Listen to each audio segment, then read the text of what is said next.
शरणानंद जी की ही बात है। भगवान होते हुए भी वो भगवान रूप में हमें क्यों नहीं समझ में आ रहे हैं, हम भगवान को क्यों नहीं पहचान रहे हैं? केवल एक कारण है, हम सामने वाले भगवान से कुछ लेना चाहते हैं। हम जब सामने वाले भगवान से कुछ भी लेना चाह रहे हैं तो भगवान संसार के रूप में हमें नजर आ रहे हैं, भगवान भगवान के रूप में नजर नहीं आ रहे हैं। और जब हम केवल उनको देना ही देना चाहते हैं तो वो भगवत स्वरूप ही है मेरे लिए। सीधी सी छोटी सी बात है। जहां आपकी कुछ भी लेने की इच्छा है तो आपके सामने संसार। अभी हम लोग की उद्देश्य की बात हो रही थी, थोड़ी गहरी बात है पर विचार कीजिए। प्राय इस तरफ हमारी दृष्टि नहीं जाती है। लेने की इच्छा में तीन तरह की इच्छा है, तीन तरह की चाहना है, और वही तीन हमारे साधन हैं। चन्नानी जी जो साधन बताते हैं, तीन साधन बताते हैं, भौतिक साधन, आध्यात्मिक साधन और पारमार्थिक साधन। तीन ही रास्ते हैं, तीन ही हैं। जानना, इनका विश्लेषण कैसे भी कर लो, जानना, मानना और करना, बस तीन ही है। बस बस बस। तो अगर मैं भौतिक कुछ चाह रहा हूं तो भी वो मेरे सामने संसार रूप में ही है। अगर मैं आध्यात्मिक चाह रहा हूं, स्वरूप को जानना चाह रहा हूं, स्वयं को जानना चाह रहा हूं, स्वयं का बोध चाह रहा हूं, तो भी वो संसार रूप में ही मिल रहे हैं। अगर मैं पारमार्थिक चाह रहा हूं, प्रेम चाह रहा हूं, दर्शन चाह रहा हूं, तो भी वो संसार रूप में ही है। पारमार्थिक में वो मेरे भाव रूप में है, आध्यात्मिक में वो मेरे स्वयं के रूप में है, भौतिक में वो मेरे सामने जगत रूप में है। पर तीनों ही संसार के अंतर्गत है, तीनों ही भगवत रूप में नहीं है। भगवान ही तीनों रूप में है तो भगवत रूप ही है, पर भगवत रूप होते हुए भी भगवान नहीं है, वो भगवान की पहचान अधूरी है। तो मूल में बात जो है महाराज शरणानंद जी वाली बात, आप भगवान से कुछ भी चाहते हैं तो भगवान आपके सामने संसार रूप में आते हैं। आपको भगवान संसार रूप में मिलते हैं, यही आपको भगवान संसार रूप में मिलते हैं। और जब आप संसार से कुछ भी नहीं चाहते हैं तो संसार भगवत स्वरूप बन जाता है, क्योंकि वो भगवान ही है।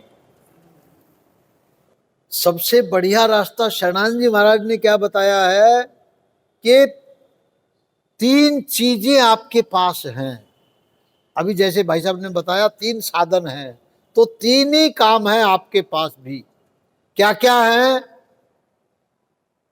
ये शरीर है आपके पास, पहला उपाय है, पहली ताकत है बल रूपी ताकत।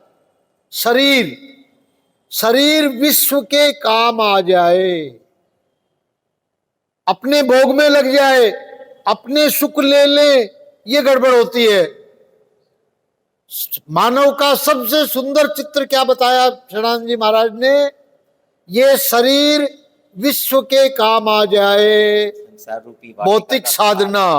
एक व्यक्ति आया शरणानंद जी के पास अपने बेटे का शिकायत करने कि सब चीज बहुत अच्छा है पर भगवान को नहीं मानता, भगवान का है ये नहीं मानता, तो भगवान की जो बातें बताई जाती है वो स्वीकार नहीं करता। शरणानंद जी ने उसे कहा कि वो तो ईमानदार है, वो भगवान को नहीं मानता तो अपने नास्तिक पने में वो ईमानदार है, तुम अपने को आस्तिक कहते हो और बेईमानी कर रहे हो, भगवान के बेटे को अपना बेटा मान रहे हो। आज अपने जो दोष की बात कर रहे हैं, अपने सत्संग कर रहे हैं, वो सत्संग नहीं कर रहा, वो सत्संग में नहीं आ रहा। हमें जो सत्संग में बात बताई जा रही है, भगवान गीता जी में कह रहे हैं, संत बार बार ठोक ठोक के अपने को कह रहे हैं कि सब में मैं ही हूं। इस बात को क्या हम मान रहे हैं? क्या उस बेटे में हम भगवान को देख रहे हैं? ये दोष कौन कर रहा है? और भगवान गीता जी में कह रहे हैं, ये यथामाम प्रपद्यन्ते, तुम मेरे को जिस रूप में देखोगे मैं तुम्हारे साथ उस रूप में व्यवहार करूंगा। जब मैं उसको भगवान नहीं मान रहा हूं, मैं उसको बेटा मान रहा हूं, मैं उसको दोषी मान रहा हूं, तो वो मेरे भाव के कारण उसको दोष करना पड़ रहा है।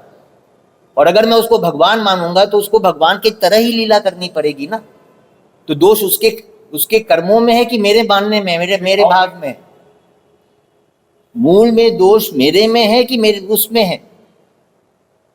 आज सामने वाला साक्षात भगवान है कि नहीं है? तो भगवान में क्या दोष होना संभव है? भगवान जो भी कर रहे हैं लीला कर रहे हैं, और लीला कर रहे हैं हमारे भाव के अनुसार। तो हमारे भाव में कहीं कमी है ना? बताइए, इसमें कहीं पे भी भूल है? इस कथन में, इस दृष्टि में कहीं पे भी भूल है?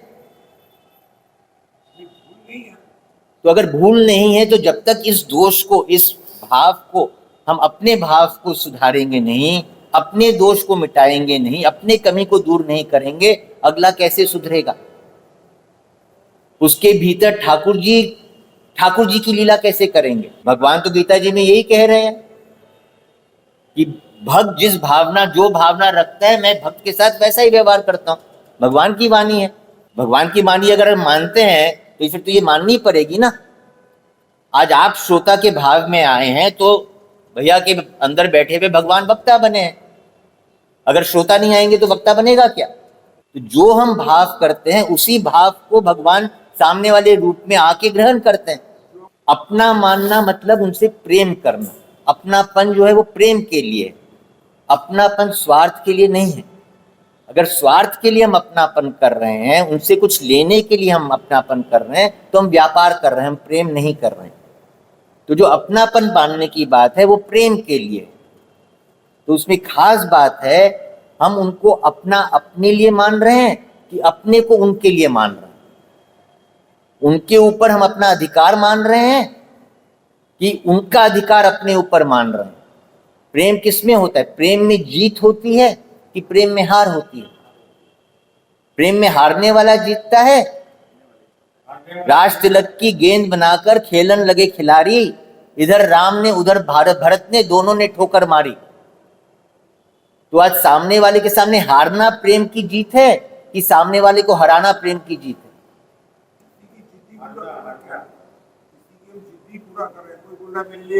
किसकी जिद्दी पूरा कर रहे हैं? वापस मालीराम जी अपने मूल में जाइए। वो कौन है? उसको हम बेटा मान रहे हैं कि भगवान मान रहे हैं? तो यही तो भूल हो रही है। इस मूल दोष का सुधार हम कहां कर रहे हैं? जब तक मूल दोष का हम सुधार नहीं करेंगे, गाड़ी आगे सही रास्ते में कैसे होगी? तो मूल में ही जो भगवान है, जो भगवान का साक्षात स्वरूप है, उसको हम भगवान अगर नहीं मानेंगे तो हम चाहे जितना भी साधन कर ले, जीवन भर साधन कर ले, हमें उसका परिणाम मिलेगा क्या? क्योंकि भगवान को तो हमारे लिए संसार के रूप में ही हमसे मिलना पड़ रहा है, क्योंकि हमने संसार मान लिया, हमने उसको नाशवान मान लिया, तो भगवान को नाश करना पड़ रहा है। आज ऐसे दृष्टांत है कि नहीं? संसार नाशवान है कि अविनाशी है? तो अगर किसी भक्त के लिए वो अविनाशी बन गए हैं, अगर किसी भक्त के लिए उनका शरीर चिन्मय बन गया है, तो वो सबके लिए हो सकता है कि नहीं? अगर एक शरीर चिन्मय बन सकता है तो संसार चिन्मय बन सकता है कि नहीं बन सकता? पर वो कब होगा? जब हम उसको चिन्मय मानेंगे तब होगा ना। अगर हम मान रहे कि नहीं ये तो नाशवान ही है, ये यथामाम प्रपद्यन्ते, तो नाश होगा ही। हम मान रहे कि उसको मरना अवश्यम भावी है, मरेंगे। मरना मतलब क्या? शरीर को छोड़ना। तो हमने ये स्वीकार कर रखा है कि शरीर को छोड़ना तो जरूरी है। आज सशरीर अन्य लोकों में पहले जाते थे कि नहीं? संत और ऋषि और महात्मा लोग शरीर को यहां छोड़ के जाते थे कि शरीर को लेके ब्रह्मलोक तक जाते थे? तो आज शरीर के लेकर ही तो 14 लोकों में घूमते थे कि नहीं? मरना क्या है? मरना किसको कहते हैं? शरीर को छोड़ना, शरीर से निकलना। तो शरीर से निकलना हमने मान रखा है कि शरीर से निकलना, हम चाहते हैं कि शरीर से निकले, भगवत प्राप्ति चाहते हैं, भगवान से मिलना चाहते हैं, शरीर में रहते हुए मिलना चाहते हैं, कि हमने मान रखा है कि शरीर से निकल के भगवान से मिलेंगे, और शरीर में रहते हुए मिलेंगे तो किसी एक रूप में मिलेंगे। क्या हम सब रूपों में भगवान से मिल रहे हैं? भगवान बोल रहे मैं सब रूपों में तुमसे मिल रहा हूं। हम एक रूप में भी भगवान को मान रहे हैं, सब रूपों की तो बात ही छोड़िए। पूरे संसार में हम किसी भी एक रूप में भी भगवान मान रहे हैं। संत महात्मा को भी हम भगवान जैसा मानते हैं, वो भी भावना करते हैं भगवान का। जिसपे श्रद्धा होती है, जिसको हम उच्च कोटि के मानते हैं, उनमें हम भगवत भाव करते हैं। मूर्ति में भी हम भगवत भाव कर रहे हैं। सही है कि गलत? और उस भावना के अनुसार हमें अनुभव हो रहा है। जितनी ऊंची अपनी भावना है उतनी ऊंची हमारी अनुभूति है। पर वो भावना विश्वास के आधार पर है ना। क्या हम स्वयं से स्वीकार कर रहे हैं कि ये भगवान ही है? तो जब तक हम स्वयं से ये स्वीकार नहीं करेंगे कि ये भगवान ही है, भगवान के अविनाशित्व का हम अनुभव कैसे करेंगे?